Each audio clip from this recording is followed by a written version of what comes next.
আসসালামু আলাইকুম। আজকে আমাদের আলোচনার বিষয় হলো শতকরা। আজকে শতকরার উপর আমরা বেশ কয়েকটা সৃজনশীল প্রশ্ন সমাধান করব। ইনশাআল্লাহ সবকিছু তোমরা বুঝতে পারবে। চলো শুরু করা যাক। বিসমিল্লাহির রহমানির রহিম। দেখো, আমাদের উদ্দীপক কি দেওয়া আছে? শ্যামপুর গ্রামের 1800 জন লোকের মধ্যে 52% মহিলা। ক নম্বর প্রশ্নে জানতে চাইছে ওই গ্রামে মহিলার সংখ্যা কতজন। খ নম্বর প্রশ্ন জানতে চেয়েছেন যদি ওই গ্রামের মহিলার সংখ্যা 126 জন বেশি হতো তবে পুরুষের সংখ্যা শতকরা কত হতো। এখন আমরা এই প্রশ্নের কনসেপ্টগুলো দেখব। দেখো, পয়েন্ট 1, শতকরা অর্থ 52% মহিলা মানে হলো প্রতি 100 জন লোকের মধ্যে 52 জন মহিলা। এখানে কি বলছে? 52% মহিলা, এর মানে হলো 52% মহিলা মানে হলো প্রতি 100 জন লোকের মধ্যে 52 জন মহিলা। অর্থাৎ লোক সংখ্যা 100 জন হলে মহিলা 52 জন আর বাকি 48 জন হবে হলো পুরুষ। আশা করি তোমরা পয়েন্ট 1 বুঝতে পেরেছো। এখন আমরা পয়েন্ট 2 নিয়ে আলোচনা করব।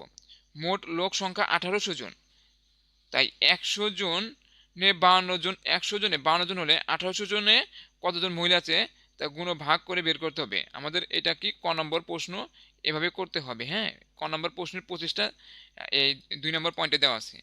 আর দেখো 3 নম্বর পয়েন্টে যদি মহিলার সংখ্যা 126 জন বেড়ে যায়, এখানে কি বলছে? মহিলার সংখ্যা কি হবে? 126 জন বেড়ে যায় তবে গ্রামের মোট লোক সংখ্যা 126 জন বেড়ে যাবে। হ্যাঁ, অবশ্যই। দেখো, নতুন করে যদি মহিলার সংখ্যা 126 জন বেড়ে যায়, আগে যে লোক সংখ্যা ছিল তার সাথে 126 যোগ হয়ে যাবে। কিন্তু পুরুষের সংখ্যা, দেখো, কিন্তু পুরুষের সংখ্যা আগের মতোই 864 জন থাকবে। তবে এই নতুন মোট লোক সংখ্যার উপর ভিত্তি করে পুরুষের শতকরা হার বের করতে হবে। এটা আমাদের খ নাম্বার প্রশ্নের কনসেপ্ট। আশা করি এতটুকু বুঝতে পেরেছি। এখন আমরা ধাপে ধাপে প্রশ্নগুলোর সমাধান করে দেব। দেখো, ক নাম্বার প্রশ্নটির জন্য শ্যামপুর গ্রামের 1800 জন লোকের মধ্যে 52% মহিলা, ওই গ্রামের মহিলার সংখ্যা কতজন? এটা আমাদের ক নাম্বার প্রশ্ন। দেখো কিভাবে সমাধান করতে হয়। আমি আবার একটু ব্যাখ্যা দিয়ে দিচ্ছি। উদ্দীপকে দেওয়া আছে 52% মহিলা। আমরা জানি 52% মানে 100 জনের মধ্যে 52 জন। এখন ঐকিক নিয়মে 1800 জনে কতজন মহিলা তা বের করলেই উত্তর পাওয়া যায়। হ্যাঁ, এটা হলো তোমার কনসেপ্ট। যে কোনো অঙ্ক করার সময় এই কনসেপ্টটা খাটিয়ে অঙ্ক করবে, তাহলে অঙ্ক আশা করি ইজি হয়ে যাবে। দেখো, 100 জন লোকের মধ্যে মহিলা 52 জন, এটা আমাদের উদ্দীপকে আছে। এখন আমরা কি বের করব? একজন লোকের মধ্যে, একজন লোকের মধ্যে মহিলা আছে 52 ভাগ 100 জন। এখন কি? তাহলে 1800 জন লোকের মধ্যে মহিলা আছে কি 52 গুণন 1800 ভাগ 100। আমরা দেখো যে এই লাইনটাকে এভাবেও লিখতে পারি আবার এভাবেও লিখতে পারি, 52/100। হ্যাঁ, আবার দেখো এই লাইনটাকে, এই এই লাইনটাকে আমরা এভাবে লিখতে পারি 52/100 গুণন 1800। হ্যাঁ, 100 গুণন 1800। তাহলে অ্যান্সার কত হচ্ছে? দেখো এই যে অ্যান্সার 52 গুণন 1800 দিলে হয় অ্যান্সার এত। আর এতকে এটাকে যদি 100 দিয়ে ভাগ করা হয় তাহলে 936 জন। আশা করি তোমরা এটা বুঝতে পেরেছো। এখন আমরা খ নাম্বার প্রশ্নে যাব।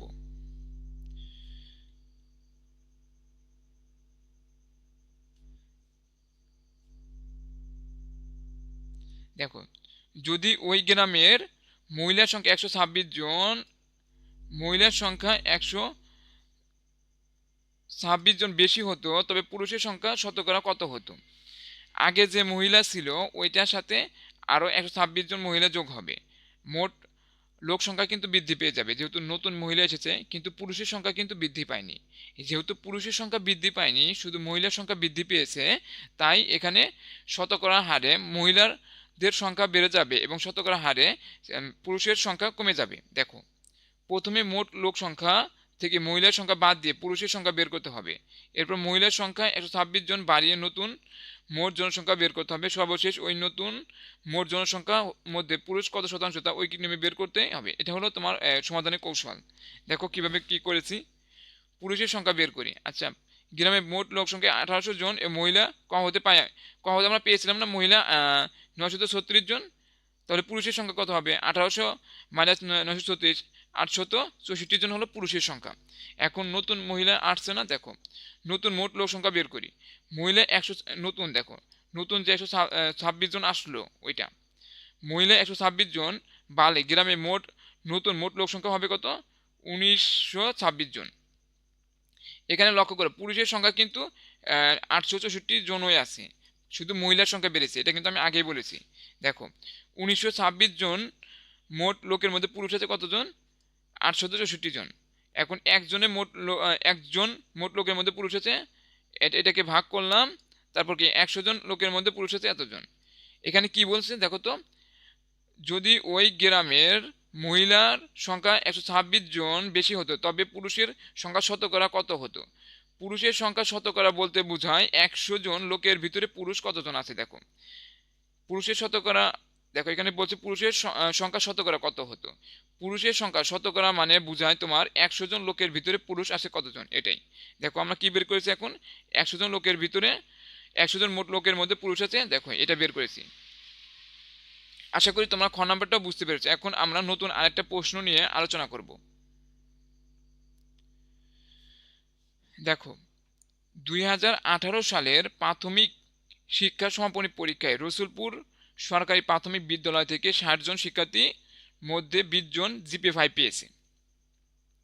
দেখো কি বলছে, 60 জনের ভিতর কয়জন জিপিএ 5 পেয়েছে? 60 জনের ভিতর জিপিএ 5 পেয়েছে 20 জন।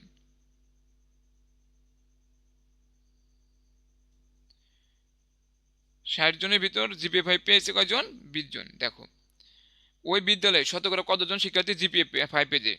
শতকরা কতজন শিক্ষার্থী, এর মানে হলো 100 জন যদি যদি ওই বিদ্যালয়ে থাকতো তাহলে কতজন শিক্ষার্থী জিপিএ 5 পাবে, এরকম একটা হিসাব। হ্যাঁ, তোমরা অনেক সময় এটাকে ভুল করো, আশা করি এরপর আর এই বিষয়টি ভুল করবে না। আর খ নম্বর প্রশ্ন, ওই বিদ্যালয়ে 60% শিক্ষার্থী জিপিএ 5 পেলে জিপিএ 5 প্রাপ্ত শিক্ষার্থীর সংখ্যা কত? এখানে বলছে যদি ওই বিদ্যালয়ে 60% শিক্ষার্থী জিপিএ 5 পায় তাহলে জিপিএ 5 প্রাপ্ত শিক্ষার্থীর সংখ্যা কত? আচ্ছা দেখো কি কনসেপ্ট, এখানে আমরা সহজভাবে কনসেপ্টটি ব্যাখ্যা করে দিয়েছি। দেখো পয়েন্ট 1, শতকরা মানে হলো 100 জনের মধ্যে কতজন। শতকরা মানে কি? দেখো শতকরা মানে হলো 100 জনের মধ্যে কতজন। ক নম্বর প্রশ্নের জন্য আমাদের বের করতে হবে 60 জনে 20 জন জিপিএ 5 পায়, তবে 100 জনে হলে কতজন জিপিএ 5 পাবে, 100 জন হলে কতজন জিপিএ 5 পাবে, এই বিষয়টা আমাদের বের করতে হবে। আর খ নম্বর প্রশ্নটা দেখো, খ নম্বর প্রশ্নের জন্য 60% মানে হলো প্রতি 100 জনে 60 জন, প্রতি 100 জনে 60 জন। আমাদের বের করতে হবে, আমাদের কি বের করতে হবে? এই মোট যে 60 জন শিক্ষার্থী আছে না, এই 60 জন শিক্ষার্থীর মধ্যে কতজন জিপিএ 5 পাবে, 5 পেতো, মানে যখন তোমার 60% করে তোমার জিপিএ 5 পেলেও তখন ওই 60 জনের ভিতর কতজন জিপিএ 5 পাবে। আর 3 নাম্বারটা জাস্ট একটা অঙ্কের প্রসেস বলে দিছি। এখন আমরা ক নাম্বার প্রশ্নটি সমাধান করব।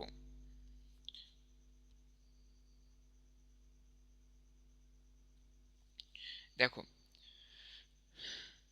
আমরা তো উদ্দীপক আগেই পড়েছি এবং প্রশ্নটা এর আগে আলোচনা করছি, তাই এটা আর আলোচনা করলাম না। দেখো উদ্দীপকে দেওয়া হচ্ছে 60 জনের মধ্যে 20 জন জিপিএ 5 পেয়েছে, জিপিএ 5 পেয়েছে। শতকরা বের করতে হলে তাদের ঐকিক নিয়মে 100 জনের মধ্যে কতজন জিপিএ 5 পেয়েছে তা বের করতে হবে। শতকরা মানে কি? 100 জনের মধ্যে কতজন জিপিএ 5 পেয়েছে? 60 জন শিক্ষার্থীর মধ্যে জিপিএ 5 পেয়েছে কত? 20 জন। এটা আমরা কি উদ্দীপকে পেয়েছি। আমাদের তারপর কি একজন শিক্ষার্থীর মধ্যে জিপিএ 5 পেয়েছে 20/60, এটা আমাদের সবসময় হিসেবে সুবিধাতে একজনের জন্য বের করতে হবে। এখন আমাদের কি বলছি, শতকরা কতজন শিক্ষার্থী জিপিএ 5 পাবে? শতকরা মানে হলো 100, তাহলে 100 জন শিক্ষার্থীর মধ্যে জিপিএ 5 পেয়েছে 20 × 100/60। আমরা দ্বিতীয় লাইনটাকে এভাবেও কিন্তু লিখতে পারি 20/60, আর তৃতীয় লাইনটাকে কিন্তু আমরা এভাবে লিখতে পারি 20/60 × 100।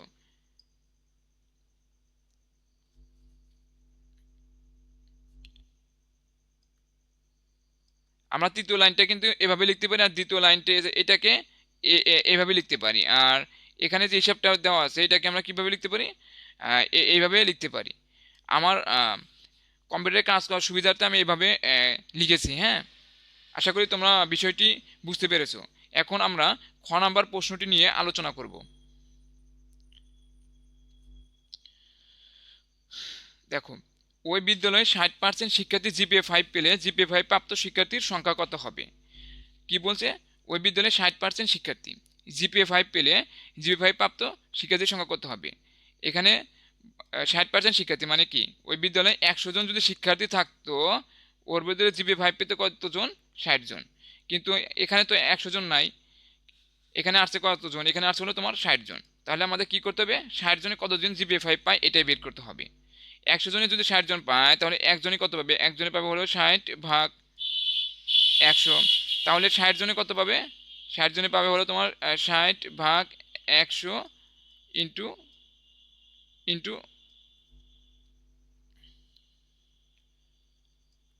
ইন্টু 60। তাহলে কত হচ্ছে? 36 জন। আশা করি বুঝতে পেরেছো। দেখো, আমি সমাধানের কৌশলটা তাও তোমাদের ব্যাখ্যা করে দিচ্ছি সুবিধার জন্য। এখানে বলা হচ্ছে 60% শিক্ষার্থী জিপিএ 5 পেয়েছে, অর্থাৎ 100 জনের মধ্যে 60 জন জিপিএ 5 পায়।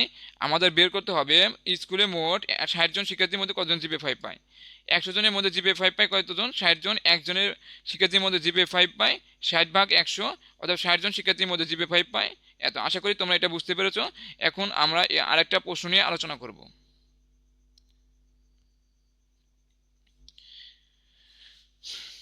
দেখো, প্রশ্নে কি বলেছে? কাশেম সাহেব ব্যাংক থেকে 30,000 টাকা ঋণ নিয়ে 5 বছর পর আসল সহ মোট 40,500 টাকা পরিশোধ করেন। অতিরিক্ত যে টাকাটা তোমাকে দিতে হলো এটাই হলো তোমার লাভ বা মুনাফা বা সুদ। কাসেম সাহেব কাসেম সাহেব 5 বছরে মোট কত টাকা মুনাফা দিলেন? এটা আমাদের ক নম্বর প্রশ্নে চেয়েছে। আর খ নম্বর প্রশ্নে দেখো কি চেয়েছে? 30,000 টাকার 1 বছরে মুনাফা কত ছিল? আর গ নাম্বার চেয়েছে কি বার্ষিক মুনাফার হার কত? দেখো, আমাদের এই প্রশ্নটা সহজ কনসেপ্টের মাধ্যমে বুঝে নিই। পয়েন্ট 1, ব্যাংক থেকে যে টাকা ধার নেওয়া হয় তাকে বলে হলো আসল। দেখো, এখানে তাহলে আসল কত হবে? আসল হবে হলো 30,000 টাকা, এটা ঋণ নিয়েছিল না, তাই এটা হলো আসল। আর 5 বছর পর অতিরিক্ত যে টাকা ঋণ শোধ করা হয় তাকে বলে কি? মুনাফা। দেখো, 5 বছর পর দেখো এখানে কিন্তু ওরা আসল সহ দিয়েছিল কত টাকা? 40,500 টাকা। কিন্তু এখানে কি বলছে? 5 বছর পর অতিরিক্ত যে টাকা দিয়ে ঋণ শোধ করা হয় তাকে বলা হয় মুনাফা। মোট টাকা 40,500 টাকা আসল বাদ দিয়ে দিলেই মোট মুনাফা পাওয়া যায়। দেখো, এখানে মুনাফা আর আসল সহ দিচ্ছে কত? 40,500 টাকা। আর এখানে কি আসল ছিল কত? 30,000 টাকা। অতিরিক্ত যে টাকাটা ওটাই হলো মুনাফা বা আসল বা সুদ। এখন 2 নম্বর পয়েন্টটা লক্ষ্য করো। অঙ্কে 5 বছরের মুনাফা কত বলা হয়েছে। 5 বছরের মুনাফা কথা কথা বলা আছে। 1 বছরের মুনাফা বের করতে হলে মোট মুনাফাকে সময়কে 5 বছরের মুনাফা দিয়ে ভাগ করতে হবে। দেখো, এখানে 5 বছরের মুনাফা দেওয়া আছে না? খ নম্বর প্রশ্নে কি বলছে? 30,000 টাকার 1 বছরের মুনাফা কত? আমরা যদি এখানে 5 বছরের মুনাফা আসল থেকে এই আসলটা 5 বছরের মুনাফা আসল কত?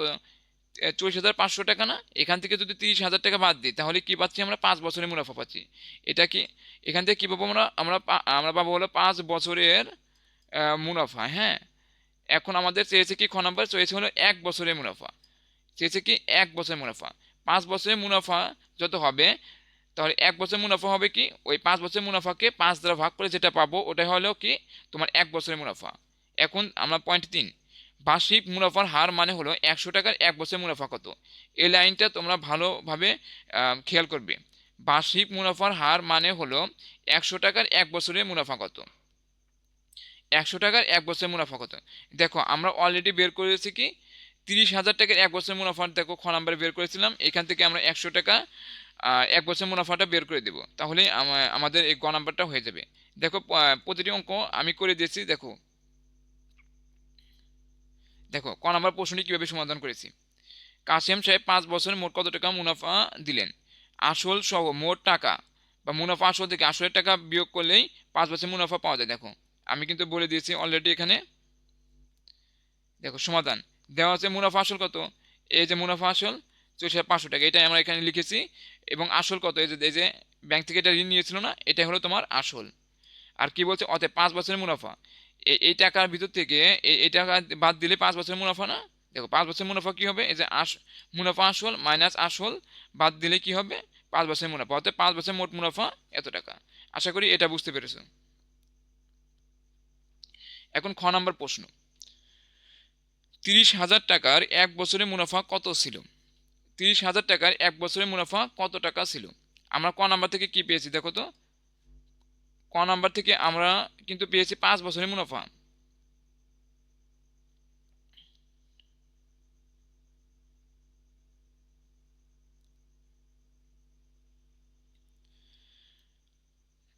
আমরা ক থেকে 30,000 টাকার 5 বছরের মুনাফা কিন্তু এত টাকা পেয়েছি। হ্যাঁ, 5 বছরের মুনাফা পেয়েছি। আমাদের এখানে খ নাম্বার কি বলেছে, 30,000 টাকার 1 বছরের মুনাফা কত ছিল। ঐকিক নিয়মে 5 বছরকে 1 বছর নিয়ে আসতে হলে ভাগ করতে হবে। দেখো সমাধান, 30,000 টাকার 5 বছরের মুনাফা কত ছিল, 10,500 টাকা। তাহলে 30,000 টাকার 1 বছরের মুনাফা কি হবে, এই মুনাফাকে তোমার 500 দ্বারা ভাগ করে আমরা কি পাবো, 1 বছরের মুনাফা। আশা করি তোমরা এটা বুঝতে পেরেছো। যদি বুঝতে সমস্যা হয় তাহলে আমাকে কমেন্ট করবে, আমি ইনশাল্লাহ আবার সমাধান করে দেব।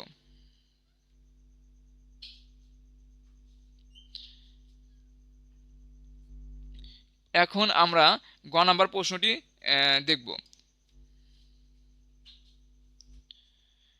দেখো কি বলছে, বার্ষিক মুনাফার হার কত। বার্ষিক মুনাফার হার মানে কি, 100 টাকার 1 বছরের মুনাফা কত। 100 টাকার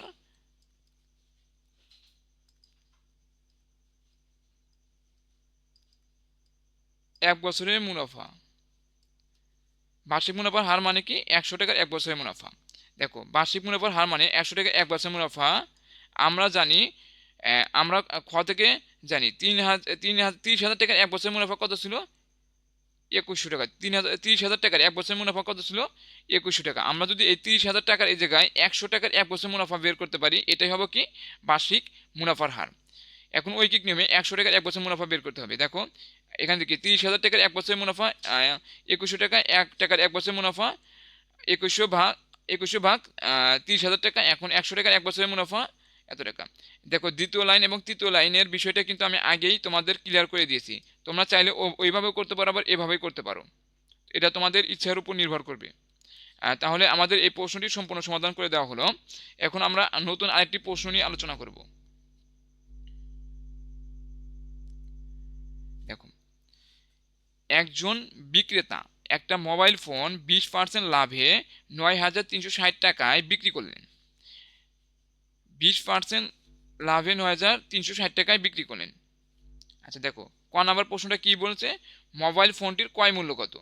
দেখো এখানে বিক্রয় মূল্য কিন্তু দেওয়া আছে, আর লাভ কিভাবে হয়েছে ওই বিষয়টা দেওয়া আছে। এখন কি বলছে, মোবাইল ফোনটির বিক্রয় মূল্য কত। আর খ নাম্বার প্রশ্নে জানতে চেয়েছে, মোবাইল ফোনটি 15% লাভে বিক্রয় করা হলে বিক্রয় মূল্য কত হবে। মোবাইল ফোনটি প্রথমে 20% লাভে বিক্রয় করেছিল, যদি ওই মোবাইল ফোনটিকে 15% লাভে বিক্রয় করতো তাহলে বিক্রয় মূল্য কত হবে, সেটা খ নাম্বার প্রশ্নে জানতে চেয়েছি। দেখো আমরা কনসেপ্টের মাধ্যমে ক্লিয়ার করি বিষয়টা। 20% লাভ মানে হলো, যদি কোনো জিনিসের ক্রয় মূল্য 100 টাকা হয়, তবে 20 টাকা লাভের পর তার বিক্রয় মূল্য হবে কত, 120 টাকা। যদি ক্রয় মূল্য তোমার 100 টাকা হয়, 20% লাভে যদি ক্রয় মূল্য তোমার 100 টাকা হয়, তাহলে তোমার বিক্রয় মূল্য কত হবে, এই 100-র সাথে ওই যে লাভটা 20 যোগ হয়ে কত হবে, 120 টাকা। এটাই বলেছি এখানে। আর দেখো পয়েন্ট 2-তে, যখন বিক্রয় মূল্য দেওয়া থাকে এবং ক্রয় মূল্য বের করতে হয়, ঐকিক নিয়মে বিক্রয় মূল্যকে বামে এবং ক্রয় মূল্যকে ডানে রাখতে হয়। এটা তোমরা মনে রাখবে, এটা খুবই জরুরি, এটা তোমাদের অঙ্ককে অনেক সহজ করে দিবে। দেখো কি বলছে, যখন বিক্রয় মূল্য দেওয়া থাকে এবং ক্রয় মূল্য বের করতে হয়, তখন ঐকিক নিয়মে বিক্রয় মূল্যকে বামে এবং ক্রয় মূল্যকে ডানে রাখতে হয়। যেহেতু এখানে দেখো বিক্রয় মূল্য দেওয়া ছিল না, বিক্রয় মূল্য দেওয়া ছিল, তাই বিক্রয় মূল্যকে আমরা কিছু রাখবো, বামে রাখবো, আবার এবং ক্রয় মূল্যকে ডানে রাখবো। আর 3 নম্বর পয়েন্ট দেখো, 15% লাভ মানে হলো, যদি ক্রয় মূল্য 100 টাকা হয় তবে বিক্রয় মূল্য হবে এত টাকা। আশা করি তোমরা কনসেপ্টটা বুঝতে পেরেছো। এখন চলো সমাধান করা যাক ক নাম্বার প্রশ্নটি। দেখো মোবাইল ফোনটির ক্রয় মূল্য কত, 20% লাভে বিক্রয় মূল্য 120 টাকা হলে ক্রয় মূল্য 100 টাকা। এই যে 20% লাভে বিক্রয় মূল্য 120 টাকা হলে ক্রয় মূল্য 100 টাকা হবে। বিক্রয় মূল্য 120 টাকা কেমন করে হলো? ক্রয় মূল্য 100 টাকা ছিল আর লাভ ছিল 20 টাকা, তাই কি টোটাল 120 টাকা না? এটাই। এই তত্ত্ব ব্যবহার করে ঐকিক নিয়মে 9,360 টাকা বিক্রয় মূল্য হলে ক্রয় মূল্য কত তা বের করতে হবে। দেখো 20% লাভে বিক্রয় মূল্য 120 টাকা হলে ক্রয় মূল্য এত টাকা, বিক্রয় মূল্য 1 টাকা হলে ক্রয় মূল্য এত টাকা, এবং বিক্রয় মূল্য এত টাকা হলে 9,360 টাকা হলে এত। 2 নাম্বার লাইনটাকে তোমরা কিন্তু ইজিলি এভাবে লিখতে পারো। এটা আমি আবার দেখিয়ে দিচ্ছি তোমাদের যেন ভুল না হয়। আবার গুণন এই যে এখানে 9,360, এটা হবে 3 নাম্বার লাইনের, আর এটা হবে কি 2 নাম্বার লাইনের। আশা করি তোমরা ক নাম্বার প্রশ্নটি বুঝতে পেরেছো। এখন খ নাম্বার প্রশ্নটি দেখো, মোবাইল ফোনটির ক্রয় মূল্য এত টাকা। আমরা কি ক হতে কি পাইছি? মোবাইল ফোনটির ক্রয় মূল্য কত? 7,800 টাকা। মোবাইল ফোনটি 15% লাভে বিক্রয় করা হলে বিক্রয় মূল্য কত হবে? 15% লাভে ক্রয় মূল্য যদি 100 টাকা হয়, বিক্রয় মূল্য কি হবে? 115 টাকা। কি বলছে এখানে? আগে ছিল হলো তোমার 15%,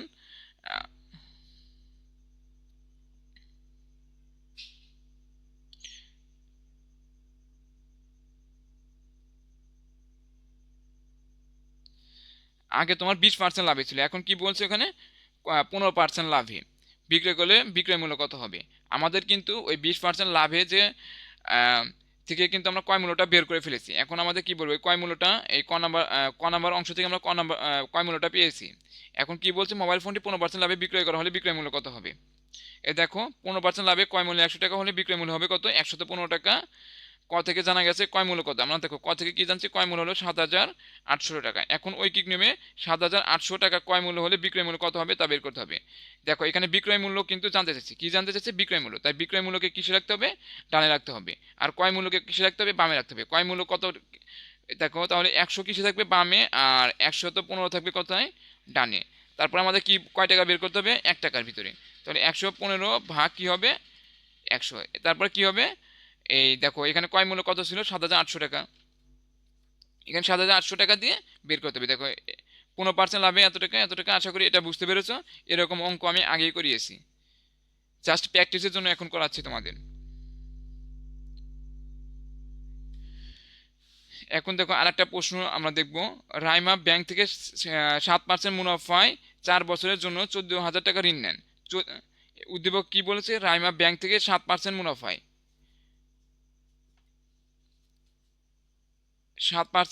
4 বছরের জন্য 14,000 টাকা ঋণ নেন। 14,000 টাকা বার্ষিক মুনাফার পরিমাণ কত? 14,000 টাকা কি বলছে? বার্ষিক মুনাফার পরিমাণ কত? এদের 7% মুনাফা মানে হলো 100 টাকায় 1 বছরে মুনাফা দিতে হয় কয় টাকা? 7 টাকা। ওই ওই ওই টাকার উপরে তোমার 14,000 টাকার বার্ষিক মুনাফা পরিমাণ কত, এটা বের করতে হবে।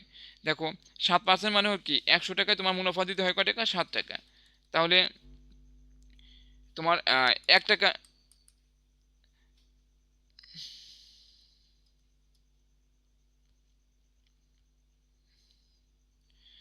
7% মুনাফা মানে মুনাফায় মানে 100 টাকায় 1 বছর মুনাফা দিতে হয় কত টাকা? 7 টাকা। তোমার কি করতে হবে এখন থেকে? তাহলে 1 টাকায় মুনাফা দিতে হবে কত? 7/100। যদি 14,000 টাকা বার্ষিক বলছে না, তার 14,000 টাকা মুনাফা দিতে হবে। এটার সাথে কি হবে? 14,000 গুণ হয়ে যাবে। আশা করি ক নাম্বারটা বুঝতে পেরেছো। 4 বছর পর মোট কত টাকা পরিশোধ করতে হবে? মোট কত টাকা পরিশোধ করতে হবে মানে হলো 4 বছর পর তোমাকে তো অবশ্যই আসলটা ফেরত দিতে হবে, এবং তার সাথে যে মুনাফা হলো 4 বছরে এটাও ফেরত দিতে হবে। এটাই হলো কি টোটাল মুনাফা, আসল ফেরত দিতে হবে। এটাই। দেখো আমরা কনসেপ্টটা বুঝি। 7% বার্ষিক মুনাফা মানে হলো যদি 100 টাকা 1 বছর ব্যাংকে থাকে, তবে ব্যাংককে 60 টাকা অতিরিক্ত মুনাফা বা লাভ দিতে হবে। আর বার্ষিক মুনাফা, বার্ষিক কথাটার অর্থ হলো 1 বছর, অর্থাৎ ক নম্বর প্রশ্নে আমাদের শুধু 1 বছরে মুনাফা বের করতে হবে। আশা করি এই কথাগুলো বুঝতে পারতেছো। এখন দেখো পয়েন্ট 3 নম্বর পয়েন্টে 4 বছর পর যখন ঋণ শোধ করতে হবে, তখন আসলের 14,000 টাকা সাথে 4 বছরের মোট মুনাফা যোগ করতে হবে। এই বিষয়টা কিন্তু আমি তোমাকে আগেই বলেছি। এখন চলো আমরা ক নাম্বার প্রশ্নটি সমাধান করি। দেখো বার্ষিক মুনাফা কি বলছে এখানে? বার্ষিক বার্ষিক মুনাফা পরিমাণ কত?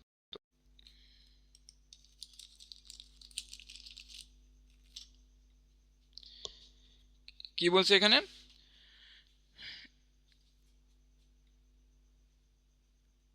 বার্ষিক মুনাফার পরিমাণ কত?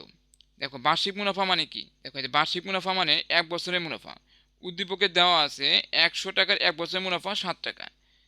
এই 7% মানে কিন্তু এটা, এই 7%, এই 7% মানে কিন্তু এটা 100 টাকার এক বছরের মুনাফা 7 টাকা।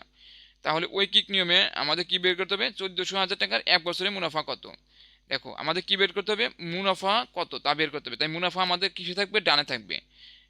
তাহলে কি, আর যেটা আসল ওটা কি থাকবে? বামে থাকবে। তাহলে 7%, 7% মুনাফা না, তাই 7 থাকবে হলো ডানে, আর 7% আর 100 থাকবে কোথায়? বামে। দেখো তাহলে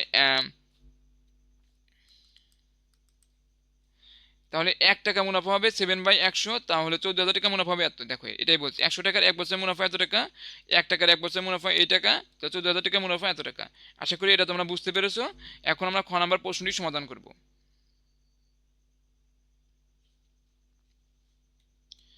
দেখো, রাইমা ব্যাংক থেকে 7% মুনাফা 4 বছরে এত টাকা ঋণ নেন। 4 বছর পর মোট কত টাকা ঋণ দিতে পরিশোধ করতে হবে? মোট বলতে বোঝাই হলো তোমাকে এখানে যে 14,000 টাকা ঋণ নিয়েছিল এই ঋণ তো শোধ করতে হবে অবশ্যই, এবং তার সাথে ওই 4% মুনাফা, 7 বছর 7% যে মুনাফা নিয়েছিল না, এটা 4 বছরে টোটাল কত টাকা হয় ওই টাকাটা মানে লাভটা সহ দিতে হবে। এটাই হলো 4 বছরের মোট মুনাফা। আমরা ক থেকে জানি 1 বছরের মুনাফা 980 টাকা। ক থেকে আমরা কি জেনেছিলাম? 1 বছরের মুনাফা 980 টাকা। তাহলে প্রথমে 4 বছরের মোট মুনাফা বের করতে হবে, তারপরে আসল 14,000 টাকার সাথে ওই মুনাফা যোগ করলেই পরিমাণ পাওয়া যাবে। দেখো ক হতে পাইছিলাম কি 1 বছরের মুনাফা কত? 1 বছরের মুনাফা 980 টাকা, অর্থাৎ 4 বছরের মুনাফা 3,920 টাকা। এখন মোট পরিশোধ করতে হবে কত? 4 বছর পর আসল সহ মোট পরিশোধ করতে হবে। এই যে আসল প্লাস 4 বছরের মুনাফা, আসল কত ছিল তোমার? 14,000 টাকা, আর 4 বছরের মুনাফা কত? 3,920 টাকা, টোটাল এত টাকা। আশা করি এটা তোমরা বুঝতে পেরেছো। এখন আমরা আর একটা নতুন প্রশ্ন নিয়ে আলোচনা করব। দেখো কি বলছে? 50 টাকা দরে, 50 টাকা দরে এর মানে হলো একটার দাম কত? 50 টাকা। 50 টাকা দরে এর মানে কি? এর মানে হলো একটার দাম 50 টাকা। 50 টাকা দরে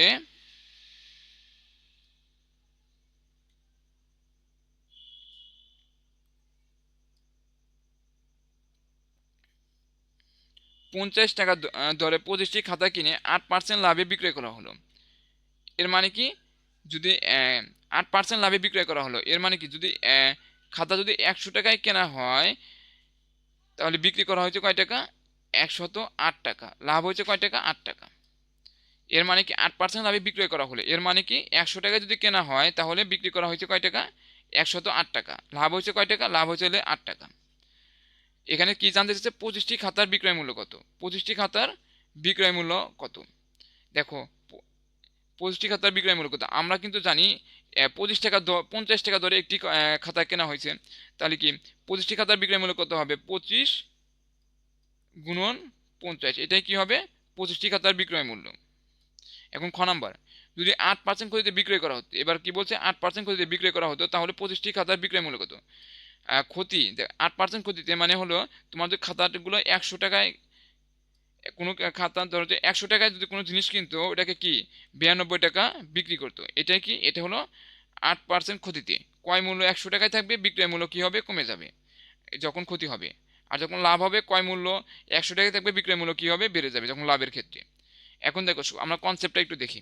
একটি খাতার দাম 50 টাকা হলে 25টি খাতার দাম মোট কত তা আগে গুণ করতে হবে। দেখো এটা আমি আগে বুঝিয়েছি। খ নাম্বারটা 100 টাকার দরে 100 টাকা দিয়ে কিনলে 8 টাকা লাভে বিক্রি,